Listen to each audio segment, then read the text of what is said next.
പഹൽഗാമിലുണ്ടായിട്ടുള്ള സുരക്ഷാ വീഴ്ച, ഇൻ്റലിജൻസ് വീഴ്ച, ഇതൊക്കെ ചർച്ച ചെയ്യണം. മുമ്പ് കാർഗിൽ യുദ്ധം നടന്ന സമയത്ത് ഒരു കാർഗിൽ റിവ്യൂ റിപ്പോർട്ട് പാർലമെൻറ്റിൽ സർക്കാർ വെച്ചിരുന്നു. അതിൻ്റെ മുകളിൽ ചർച്ചയുണ്ടായിരുന്നു. ഇന്നത്തെ വിദേശകാര്യമന്ത്രി ജയശങ്കറിൻ്റെ പിതാവ് കെ സുബ്രഹ്മണ്യനായിരുന്നു ആ റിവ്യൂ കമ്മിറ്റിയുടെ തലവൻ. അതുകൊണ്ട് തന്നെ ആ മാതൃക പിന്തുടർന്നുകൊണ്ട് സാർത്ഥകമായിട്ടുള്ള ഒരു ചർച്ച, സമഗ്രമായ ചർച്ച പാർലമെൻറ്റിൽ ഉണ്ടാകണമെന്ന് ഞങ്ങൾ ആവശ്യപ്പെട്ടു. അതുപോലെ തന്നെ ഡൊണാൾഡ് ട്രംപിനെ പോലുള്ള വ്യക്തികൾ നടത്തുന്ന ജൽപ്പനങ്ങൾ, അതിൻ്റെ സത്യാവസ്ഥ എന്താണ്? ഇതുവരെ കേന്ദ്ര സർക്കാർ ഫലപ്രദമായിട്ട് ആ ഒരു പ്രസ്താവനയെ ഖണ്ഡിച്ചിട്ടില്ല. പ്രധാനമന്ത്രി പാർലമെൻറ്റിൽ വന്ന് ഇരുസഭകളിലും പ്രസ്താവന നടത്തി അതിനു മുകളിൽ ചർച്ച നടത്തണമെന്നാണ് ഞങ്ങൾ പറഞ്ഞിരിക്കുന്നത്. മറ്റൊരു പ്രധാനപ്പെട്ട വിഷയമായി ഞങ്ങൾ ചൂണ്ടിക്കാണിച്ചിരിക്കുന്നത് ബീഹാറിൽ സർ എന്ന പേരിൽ ഈ വോട്ടേഴ്സ് പട്ടികയുടെ പരിഷ്കാരമാണ്. ഒരു വോട്ട് നിരോധനം പോലെ വോട്ട് നിരോധനത്തിന് സാമ്യമായിട്ടുള്ള ഒരു സംഭവമാണ് അവിടെ നടക്കുന്നത്. അത് ജനാധിപത്യ പ്രക്രിയയ്ക്ക് വലിയ ഏൽപ്പിക്കുമെന്ന് ഞങ്ങൾ ചൂണ്ടിക്കാണിച്ചിട്ടുണ്ട്. വിദേശ നയത്തിലുണ്ടായിട്ടുള്ള ചോർച്ച, ഇറാന് നേരെ അമേരിക്കയും ഇസ്രയേൽ നടത്തിയ ആക്രമണത്തെ അപലപിക്കാൻ പോലും ഇന്ത്യ സർക്കാർ തയ്യാറായില്ല. അതുമാത്രമല്ല, കഴിഞ്ഞ സംഭവവികാസങ്ങളിൽ ഇന്ത്യ ഒറ്റപ്പെട്ടു എന്നുള്ള പ്രതീതിയുണ്ട്. ഈ ഓപ്പറേഷൻ സിന്ദൂറിന് ശേഷം പോലും വളരെ അപൂർവം രാഷ്ട്രങ്ങൾ മാത്രമേ ഇന്ത്യയുടെ തുണയ്ക്ക് എത്തിയിട്ടുള്ളൂ എന്നുള്ള വളരെ അസ്വസ്ഥജനകമായിട്ടുള്ള ഒരു വാർത്ത കൂടി ഞങ്ങൾ അവിടെ പങ്കുവച്ചിരുന്നു.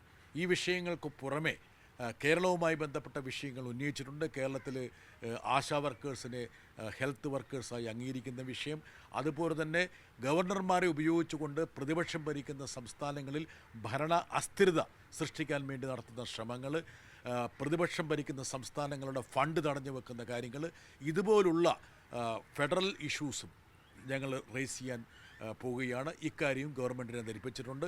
അടിയന്തര പ്രമേയം ഉൾപ്പെടെയുള്ള കാര്യങ്ങൾ സർക്കാർ അനുവദിക്കണമെന്ന് ഞങ്ങൾ ആവശ്യപ്പെട്ടിട്ടുണ്ട്. സർക്കാർ എല്ലാ വിഷയവും, സർക്കാർ തുടക്കത്തിൽ തന്നെ പറഞ്ഞിരിക്കുന്നതെന്ന് വെച്ചാൽ എല്ലാ വിഷയവും ചർച്ച ചെയ്യാൻ സർക്കാർ തയ്യാറാണെന്നാണ്.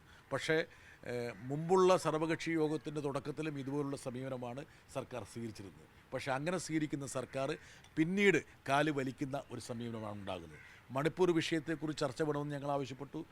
ഇതുവരെ ചർച്ച അനുവദിച്ചിട്ടില്ല. എന്തായാലും മണിപ്പൂരിൽ രാഷ്ട്രപതി ഭരണം ദീർഘിപ്പിക്കുന്ന പ്രമേയം പാർലമെൻറ്റിൽ വരുന്നുകൊണ്ട്, അതുകൊണ്ട് മണിപ്പൂർ ബജറ്റ് പാസ്സാക്കേണ്ടത് പാർലമെൻറ്റ് ആയതുകൊണ്ട് അതേക്കുറിച്ചൊരു ചർച്ച നടക്കുമെന്ന് ഞങ്ങൾ വിചാരിക്കുന്നു. യശ്വന്ത് വർമ്മയുടെ ഇംപീച്ച്മെൻറ്റുമായി ബന്ധപ്പെട്ട യശ്വന്ത് വർമ്മയുടെ ഇംപീച്ച്മെൻറ്റുമായി ബന്ധപ്പെട്ട് സർക്കാരിൻ്റെ നിലപാടുകളെ പിന്തുണയ്ക്കണമെന്നാണ് ഞങ്ങൾ തീരുമാനിച്ചിരിക്കുന്നത്. സ്വന്തം നിലയ്ക്ക് പ്രതിപക്ഷം തന്നെ ഒരു ഇംപീച്ച്മെൻറ്റ് നോട്ടീസ് നൽകുന്നുണ്ട്. രാജ്യസഭയിൽ അത് സംബന്ധിച്ചുള്ള പ്രക്രിയ ആരംഭിച്ചിട്ടുണ്ട്. അപ്പോഴും ഈ ശേഖർ യാദവിനെ സംബന്ധിച്ചത് ഈ കപിൽ സിബൽ അടക്കമുള്ള അഭിഭാഷകർ ഈ യശ്വന്ത് വർമ്മയ്ക്കെതിരായ നടപടിയെ അവർ സ്വാഗതം ചെയ്യുന്നില്ല. അവർ അവിടെ ഒരു വേർതിരിവ്, ഒരു വിവേചനം നേരിടുന്നു എന്ന് പറയുന്നു. സ്വാഭാവികമായിട്ട് ഞങ്ങൾ പറഞ്ഞിരിക്കുന്നു സർക്കാരിനോട്, ശേഖർ യാദവുമായി ബന്ധപ്പെട്ട ജസ്റ്റിസ് ശേഖർ യാദവിൻ്റെ ഇംപീച്ച്മെൻറ്റ് നോട്ടീസാണ് ഞങ്ങൾ ആദ്യം നൽകിയത്. അതും കൂടി എടുക്കണമെന്നാണ് പറഞ്ഞിരിക്കുന്നത്. അതായത് അതിനെ മാറ്റിവെച്ചുകൊണ്ട് ഇത് എടുക്കാനല്ല ഞങ്ങൾ പറഞ്ഞിരിക്കുന്നത്, രണ്ടും കൂടി ഒരുമിച്ചെടുക്കണം. ജുഡീഷ്യറിയുടെ വിശ്വാസ്യത കാത്തു സൂക്ഷിക്കാൻ വേണ്ടിയിട്ട് ഏത് നടപടി സ്വീകരിച്ചാലും അതിനെ ഞങ്ങൾ പിന്തുണയ്ക്കും. പക്ഷേ ശേഖർ യാദവിൻ്റെ ഇംപീച്ച്മെൻറ്റ് നോട്ടീസ് ഇതുവരെ പരിഗണിക്കാതെ മറ്റേത് മാത്രം എടുക്കരുത്, രണ്ടും കൂടി എടുക്കണമെന്ന് ഞങ്ങൾ ആവശ്യപ്പെട്ടിട്ടുണ്ട്. ഈ സമ്മേളനത്തിൻ്റെ ആദ്യ ആഴ്ചയിൽ തന്നെ പ്രധാനമന്ത്രി വിദേശ സന്ദർശനത്തിന് പോകുന്നതായിട്ട് റിപ്പോർട്ടുകളുണ്ട്. പാർലമെൻറ്റിൻ്റെ ഒരു കീഴ്വഴക്കെന്ന് പറഞ്ഞാൽ പാർലമെൻറ്റ് സമ്മേളനം നടക്കുമ്പോൾ പ്രധാനമന്ത്രിയോ മന്ത്രിമാരോ സാധാരണഗതിയിൽ രാജ്യം വിട്ടുപോകാറില്ല.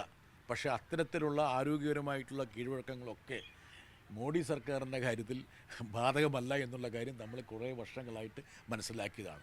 എന്തായാലും ഈ പാർലമെൻറ്റ് സമ്മേളനത്തിൻ്റെ തുടക്കത്തിൽ തന്നെ നിങ്ങളോട് നമ്മൾ പറയുകയാണ്, പ്രതിപക്ഷം അടിയന്തര പ്രമേയത്തിന് നോട്ടീസ് നൽകുന്നതാണ്.